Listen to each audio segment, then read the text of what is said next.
Sebanyak ratusan peserta lomba gerak jalan yang diikuti tingkat PAUD, SMP, SMA, dan peserta umum meriahkan lomba gerak jalan Kabupaten Minahasa Utara. Gerak jalan yang mengambil start dari kantor Bupati Minahasa Utara dan finish di JK Center banyak mengundang perhatian tim penilai.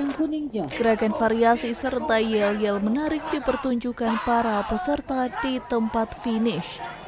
Selain peserta SMP maupun SMA, peserta umum seperti Satpol PP, Bunda PAUD juga asyik memperlihatkan kehebohan mereka. Keseragaman, terus variasinya, terus seragam kostum. Dari peserta itu, ya itu memang salah satu juga harus ada tuntutan di situ karena ya bagaimana kan dalam rangka ini lomba gerak jalan ini kan dia mesti ada kreativitasnya di situ.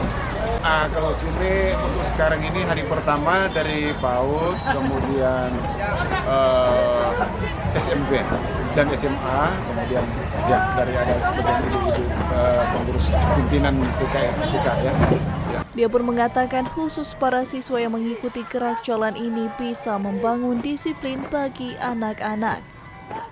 Membangun ketahanan tubuh mereka lebih percaya diri serta menumbuhkan jiwa kesatria untuk generasi yang akan datang. Dari Minahasa Utara, Brian Umboh melaporkan untuk Kawan Nuha TV.